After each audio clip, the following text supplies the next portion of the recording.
Bonjour. On a dû se résoudre à couper l'épisode précédent en deux et donc à faire deux parties parce qu'on avait trop de choses à dire. Donc voilà, on se réenregistre. Donc bonjour tout le monde. Nous sommes toujours au Pérou Oui, on continue. et en direction, pas à marche forcée, mais enfin quand même, là on est dans une logique de liaison, c'est-à-dire qu'on remonte relativement rapidement vers le nord, ayant pour objectif l'équateur. L'étape suivante était de rejoindre l'oasis de Huacachina. Alors cette oasis, c'est quand même très joli parce que c'est en plein désert et il y a un point d'eau avec de très grandes dunes de sable qui l'entourent. Alors notre approche de Huacachina, elle a été finalement proche de celle du Cerro Blanco. On y est arrivé en connaissant à peine cet endroit et en fait on s'est rendu compte que c'était très populaire et que tout le monde connaissait cet endroit-là. Nous on est arrivé avec un œil tout à fait neuf. On arrive un petit peu tard comme d'habitude, on s'est garé dans le petit village et on s'est empressé de monter au point de vue qui surplombant l'oasis, permet d'embrasser du regard la totalité du site. Le site, au sens géographique du terme, il est vraiment exceptionnel. Parce qu'une telle oasis en plein milieu du désert, c'est vraiment beau, d'autant qu'il y a des dunes tout autour. C'est une oasis qui est entourée de dunes à 360 degrés. Mais toi, tu sais pourquoi il y a une oasis? Non, mais tu vas nous le dire.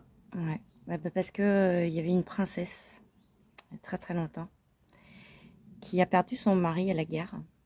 Et du coup, elle est revenue à Huacachina.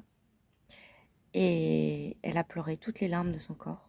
Et ça a créé ce petit lac. C'est sans doute ça. Alors, dans Wikipédia, vous verrez qu'il y a une autre version. Mais on nous a dit que celle-ci, c'était la vraie.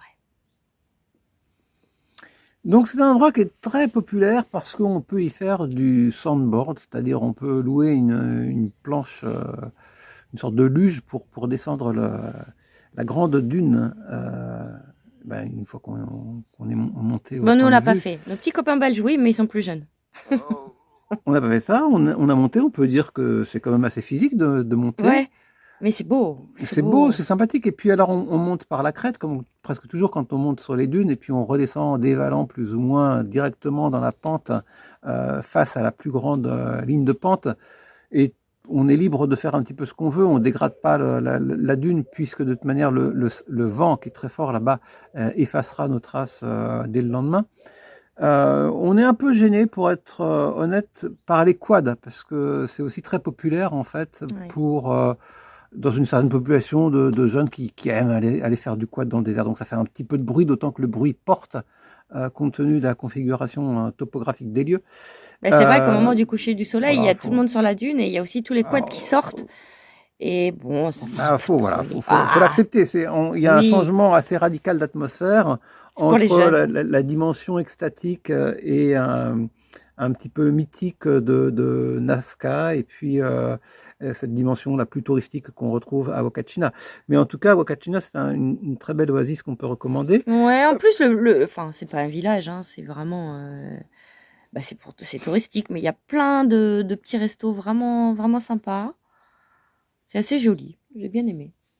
Voilà, mais par contre, on a aussi estimé que c'était bien pour une étape relativement courte. Donc on est arrivé une journée, on a profité du coucher de soleil, on est revenu, parce qu'on a dormi juste à côté, on est revenu le lendemain, grimpé sur l'autre versant, compte tenu de la position du soleil, et on est reparti le lendemain. Voilà, donc ça a conclu notre épisode de Huacachina. Alors on est là sur cette route, et puis il se produit tout ce qui se produit habituellement sur les grandes routes sud-américaines, c'est-à-dire qu'on s'arrête régulièrement dans des petits restaurants, on croise des étals de fruits et légumes, c'est la culture locale. Voilà, dans ce qu'elle peut avoir d'un peu exotique et de très plaisant. On aime bien goûter des choses. Donc hier, dans un petit village qu'on a traversé dans les montagnes, il y avait des dames qui vendaient des bouteilles comme ça, de différentes couleurs. Donc j'ai eu le choix, j'ai eu l'avantage de pouvoir goûter, mais je savais pas trop ce que c'était, donc j'ai pris ça. Et là, au moment de boire, en fait, c'est du maïs fermenté. Et c'est pas facile à boire. Et nous, notre objectif, c'était de remonter rapidement. Donc, on n'avait noté aucun point particulier, aucun point d'attraction où on voulait s'arrêter absolument. Et notamment, on a traversé assez rapidement la région de Lima. On n'a pas du tout souhaité s'arrêter à Lima. Et ça nous a donné exactement la même impression que la traversée de Santiago du Chili, c'est-à-dire une capitale immense, dans son extension physique, dans ses autoroutes urbaines, a priori déplaisante de ce qu'on en a vu, mais c'est juste notre point de vue particulier, parce qu'on n'a précisément pas vu ce qu'il pouvait y avoir d'intéressant dans la ville. On a ressenti exactement la même chose qu'il y a 5 ans, quand on avait quitté le Pérou, parce qu'on avait un avion de Lima, qui était que le ciel était quasiment tout le temps gris. Alors ça, c'est une particularité de la côte pacifique à cet endroit-là, c'est que par un phénomène météorologique, il y a pratiquement toujours une sorte de brume de mer haute qui stagne et qui rend le ciel blanc. Donc c'est le quotidien des habitants de Lima, c'est de voir le ciel blanc presque tout le temps. Et juste après Lima, on s'est arrêté sur un site archéologique super bien. Et donc on s'est arrêté à cet endroit. Et ça se présente comme un site touristique assez reconnu. Alors, il y a pas mal de fréquentation. Et la fréquentation est canalisée parce que on ne peut pas errer librement dans les temples. On est regroupé avec un guide. L'endroit s'appelle Huaca de la Luna, qui est voisin du Temple du Soleil, près de la ville de Trujillo. C'est la trace principale qui reste de la culture moche. Et en fait, pour nous, ça renvoie d'une manière générale à l'ensemble des civilisations précolombiennes qui étaient antérieures aux Incas. Alors on se situe là à la fin de l'Antiquité en équivalent européen, c'est-à-dire entre 100 et 700 après Jésus-Christ. Une culture qui a duré assez longtemps. Alors les cultures précolombiennes se sont hybridées en fait, elles ont évolué, elles portent des noms assez différents pour chaque petite culture locale, on va dire, mais elles ont des traits communs. Et ce qui est notable dans ce temple, c'est qu'il est bien conservé. Alors il a été malheureusement pillé à de nombreuses reprises, mais ce qu'il en reste est quand même bien conservé. Mais pour une raison qui est assez simple en fait, qui est qu'il était enfoui. Alors pourquoi est-ce qu'il était enfoui? Eh bien tout simplement parce que ça faisait partie de la tradition assez étonnante de cette culture de construire un temple par élévation successive tous les 100 ans, je crois à peu près. L'étage en usage d'un temple était comblé par du sable et des pierres, et un autre temple était construit sur l'édifice précédent. Ce qui fait que là, ce qui a été excavé depuis qu'il y a des recherches archéologiques sérieuses qui sont menées sur le site, c'est, je crois, 5 temples successifs empilés les uns sur les autres. Et donc, forcément, ceux qui étaient en dessous étaient protégés du pillage. Alors, c'est assez grandiose. Ça correspond très bien à l'image qu'on a d'ailleurs des civilisations précolombiennes. Les représentations picturales sont figuratives, donc on voit des objets qui sont souvent des objets hybrides, mi-animaux, mi-hommes, qui correspondent vraisemblablement à des divinités. Alors je dis vraisemblablement parce qu'en fait il y a plein d'interprétations dont aucune ne semble très certaine. Ce qui semble attester, c'est que cette zone-là tout entière correspondait à un regroupement humain qui était lié au fait qu'il y avait sans doute une plateforme de commerce. Il y avait des échanges qui avaient lieu là. Et il y avait donc une sorte de cité qui était commerçante et administrative. Et à côté, il y avait une cité qui était une cité plus orientée sur la vénération des dieux, une cité religieuse. Ce qui semble aussi attester, c'est que les dieux tels qu'ils étaient figurés étaient des dieux qui n'avaient pas forcément un caractère très sympathique pour nous dans une approche européenne, parce qu'ils n'étaient pas forcément, en tout cas tous, bienveillants et créateurs de la beauté. Ils étaient aussi vengeurs et menaçants. Égorgeurs. Et le dieu principal est un dieu qui se caractérise par, voilà, par son goût pour l'égorgement, par exemple. Il y a évidemment un rapport au sacrifice qui est important. Donc il y a des traces qui attestent de sacrifices animaux et aussi de sacrifices humains. Oui, ils ont retrouvé des ossements et on voit la grande salle de torture. Donc, d'ailleurs, c'est un argument qui avait servi aux Espagnols lors de la conquête de l'Amérique du Sud. qui avait servi à justifier la colonisation et la christianisation des populations en considérant que les cultures déjà existantes étaient des cultures sauvages. Mais ce qu'on en voit, nous, c'est un aspect esthétique intéressant. Ces aplats de couleurs dégagent une forme d'harmonie. Il y a un style en quelque sorte. Et puis il y a une majesté parce que c'est très grand. La salle principale qu'on a eu l'occasion de découvrir, c'est une salle qui fait plusieurs dizaines de mètres de large et de long, mais aussi peut-être 15 ou 20 mètres de haut. Donc c'est quand même un exploit architectural. Les murs sont dans une sorte de pisé. Les décorations, elles sont impressionnantes par la combinaison, je dirais, de taille et de minutie, parce que c'est à la fois grandiose, ça couvre des surfaces considérables, et très minutieux, c'est-à-dire que le détail est vraiment très précis. Donc on sent qu'il y a un travail colossal derrière. Ça, c'est toujours impressionnant. Après, à vrai dire, il y avait un autre site qui, moi, me tentait bien.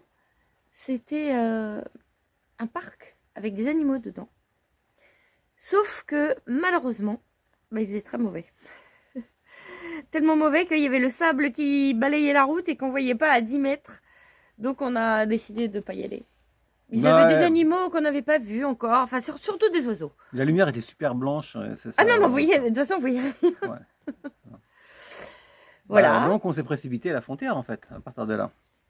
On s'est pas précipité à la frontière, oui. On avait très envie de passer à l'équateur, mais à la frontière, bien évidemment, ça a pris du temps. Et on s'est arrêté une dernière fois, avant de passer la frontière, en bord de mer. C'est là qu'on a eu une journée un peu difficile. En fait, Manu, juste, on était prêt à partir. Il me dit, je fais un coup de drone au-dessus des pélicans ou pas? Je lui dis, si tu veux. Et moi, je vous ai posté pendant ce temps-là des trucs sur Facebook ou Instagram, et il revient tout penaud en me disant, je vois plus mon drone. Je dis, quoi? Je dis, ben non, alors moi je regarde. Effectivement, pas de drone. Donc il repart. Et moi, je tape sur Google, attaque drone. Et le mot qui m'a sorti, c'est pélican. Donc, les pélicans, ils n'ont pas aimé, en fait. Ils sont venus et poum! On sait que Google nous espionne. Donc, est-ce qu'il nous avait entendu parler de pélicans avant? Je ne sais pas. Moi, j'ai lu les articles. Toujours est-il que la façon dont c'est passé, c'était vraiment une sortie en drone absolument sans difficulté. C'était un aller-retour de 100 mètres, quoi. Vraiment. Et je dois dire que j'ai quitté le drone des yeux un instant parce que je regardais plutôt l'écran. Et à un moment donné, j'ai vu mon écran figé, quoi. J'avais plus de retour. Donc là, j'ai levé les yeux et je voyais plus mon écran. Mais il y avait que les pélicans. Je les ai pas vus en vol à ce moment-là, mais ils étaient juste à côté. Donc il y a quand même un très fort soupçon sur. Il y a quand même une vidéo en basse définition où on voit qu'il y a un impact. Un petit choc. Et qu'après, il n'y a plus rien. Pour moi, ça peut être que ça. Donc on était un peu déçus parce que... parce que le voyage n'était pas fini, loin de là. On avait encore de belles choses de prévues. Et puis on n'avait plus de drone. Et puis là, hors de question quand même d'en racheter un là-bas où c'est quand même très cher. Bon, alors on a signalé la perte de ce drone aux hôteliers du coin pour qu'ils, si jamais ils retrouvaient le drone... sur la grève, parce que sans doute il sera battu. On aurait pu, on a hésité à aller voir sous l'eau, mais l'eau était pas claire. Non, c'était impossible. Donc on espérait pouvoir au moins retrouver la carte mémoire si quelqu'un avait la gentillesse de nous contacter, mais on n'a jamais reçu cette carte mémoire. Donc non seulement on avait perdu le drone, mais on avait perdu nos prises de vue des jours précédents.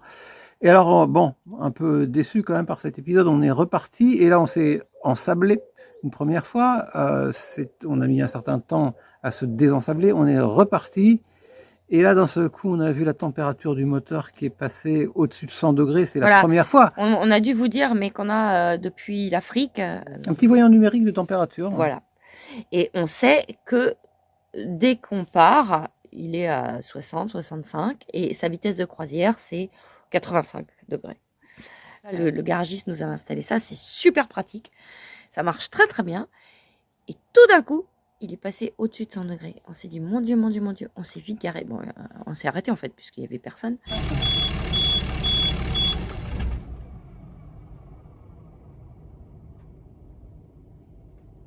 Hibou.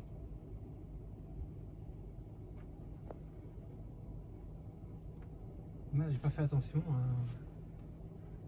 C'est sable. Non! Je ne redémarre pas. Je mets le système électrique en route.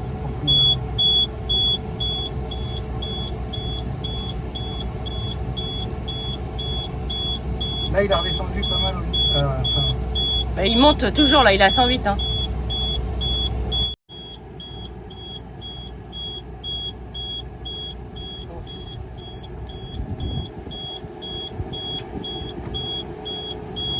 Ça bouillait, on a attendu un petit peu et on a trouvé la panne, qui était une drôle de panne. Je ne sais pas à quoi ça sert exactement, mais c'était autour de la partie externe du ventilateur. C'est pas une courroie d'entraînement, donc ça c'est bien. Ça semble être juste une gaine de protection, ça s'était mis dans le ventilateur et ça empêchait le ventilateur de tourner. J'espère que si le ventilateur peut se mettre à tourner, ça va résoudre le problème. Par ailleurs, le temps qu'on arrive au... je crois que ça a aussi décroché le fait que ce soit foutu dans le ventilateur. J'espère que ça n'a pas abîmé le mécanisme déjà. Et ça a décroché une autre gaine. C'est une gaine d'arrivée d'air. Que je vais essayer de refixer. Et, une des pattes de fixation sur les trois. C'était décroché, donc à cause des vibrations, la jupe s'est défaite, elle s'est collée dans le ventilateur ne tournait plus, le refroidissement ne se faisait pas et l'eau a bouilli. Et comme notre réaction était très rapide, eh ben, il suffisait d'enlever cette jupe complètement et de refixer le cadre du ventilateur et c'est reparti à peu près nickel. T'as bien trouvé.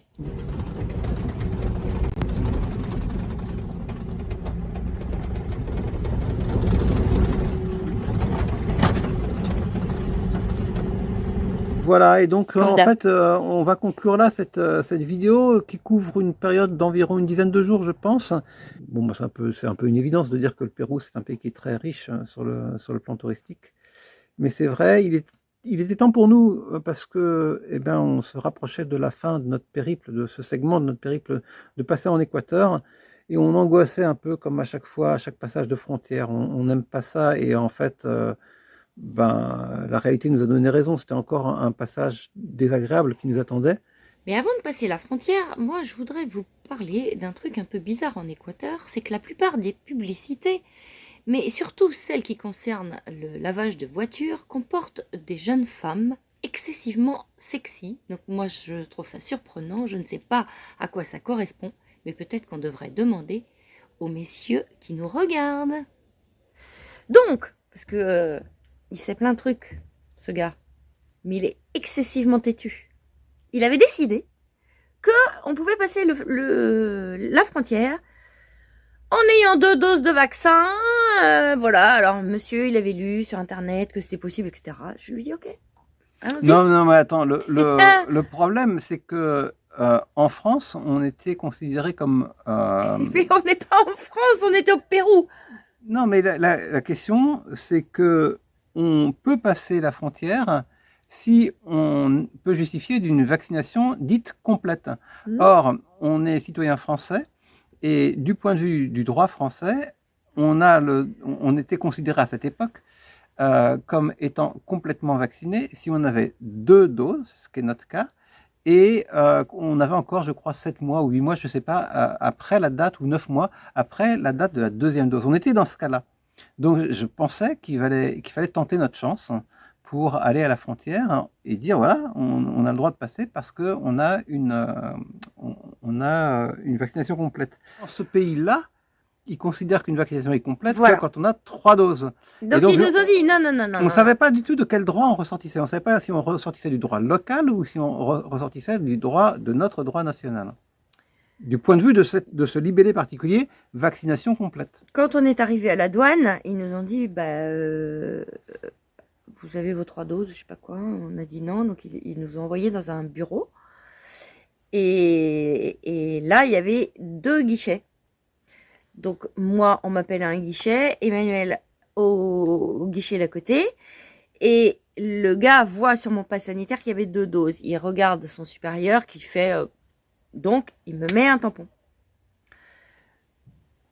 Le gars qui était super sûr de passer, lui, il devait flipper et faire une tête, je ne sais pas laquelle. Mais n'importe quoi. Et le gars a dit, ah, non, vous n'avez que 2 doses, ça n'est pas possible. Alors là... Et ça montre quand même bien au passage que j'avais raison de tenter le coup, parce qu'on n'était pas loin d'y arriver. on n'était pas loin. Mais bon, coup de pas de chance, bon voilà, on n'est pas passé. Donc ils nous ont dit, mais il n'y a pas de problème, vous pouvez, de l'autre côté de la porte, on vous fait la 3e dose. Bien, alors ici, ils ne nous laissent pas passer avec 2 doses de vaccin.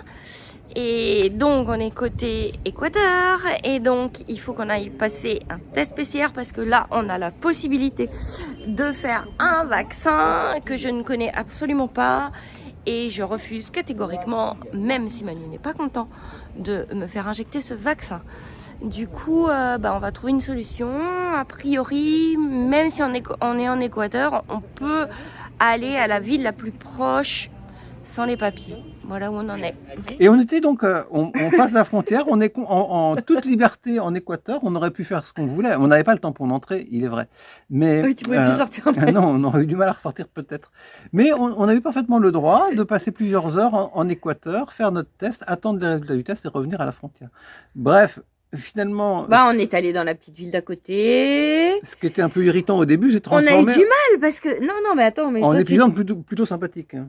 Oui, mais on a eu du mal. Il fallait qu'on trouve quelqu'un qui nous fasse un test PCR et qu'on ait les résultats tout de suite. On a trouvé un médecin qui était en fait derrière un comptoir de pharmacie, qui nous a fait une ordonnance, la secrétaire ou sa femme, je ne sais pas, C'était sa femme. nous a accompagnés, c'était quand même assez loin, au labo. Elle a dit voilà, il faut faire le truc. Ils nous ont fait le test. On n'avait pas de monnaie locale. Hein. On n'avait pas la monnaie locale, donc je sais pas comment on a payé. Ben, on a tiré de l'argent parce qu'on était en liberté. On pouvait faire ce qu'on voulait. Ah oui. Donc on a tiré de l'argent au distributeur. Enfin, on a vécu notre petite vie de première journée normale dans un pays, sauf qu'on n'avait pas le tampon. Donc on est retourné ensuite. Bon, à la heureusement, frontière. on était négatif. Donc on est retourné à la frontière. Et alors là, les règles avaient changé. Il y avait plus les petits jeunes qui injectaient la 3e dose de vaccin, mais il y avait un pédiluve. Donc on nous a dit, vous devez passer vos pieds dans le pédiluve. On dit, mais on est venu il y a 3 heures, il n'y avait pas de pédiluve. Oui, mais c'est comme ça. Donc on est sorti d'Oscar, on a mis nos pieds dans le pédiluve, on est remonté dans Oscar. Non mais attends, mais c'était même pire que ça, parce que la première fois qu'on a essayé de passer la frontière, rappelle-toi, c'était un soir. Hein. On est arrivé et on avait le plus grand mal à savoir quelle était l'heure de fermeture. Donc on s'est dit, puisqu'on n'arrive pas à le savoir administrativement, ou sur internet, eh ben on va aller voir. Donc on va simplement voir au poste frontière pour demander à quelle heure ils ferment. Ils nous disent ah oui effectivement c'est fermé. Et alors on essaye de faire demi-tour pour revenir de là d'où on vient. Impossible, mais complètement impossible. La seule solution c'était d'aller de l'avant et on a mis je crois 1 heure à mettre en branle tout un système où des gens se parlaient au talkie-walkie pour accepter qu'on fasse une sorte de demi-tour qui est un truc qui est apparemment imprévu, alors que ça doit arriver à tout le monde vu que personne ne peut connaître à l'avance l'heure de fermeture des frontières. Enfin bon, bref, c'est les gaietés de la, comment dire, oui, on peut en rire à chaque fois après, mais c'est quand même un peu énervant. Sur le moment, c'est lourd. Parce que à chaque fois qu'on se pointe à une nouvelle frontière, maintenant, on sait que maintenant, ça nous fait rire. on a une bonne chance d'y passer la journée, quoi. Aussi, et voire de revenir le lendemain. Bon, voilà, c'était de toute manière notre dernier passage de frontière, puisque notre parcours en Amérique du Sud allait s'arrêter pour ce segment-là en Équateur. Du moins, le pensait-on à ce moment-là. Bon, en tout cas, cette fois-ci, c'est la bonne. On quitte le Pérou et on vous retrouve peut-être la semaine prochaine en Équateur. Ciao, ciao.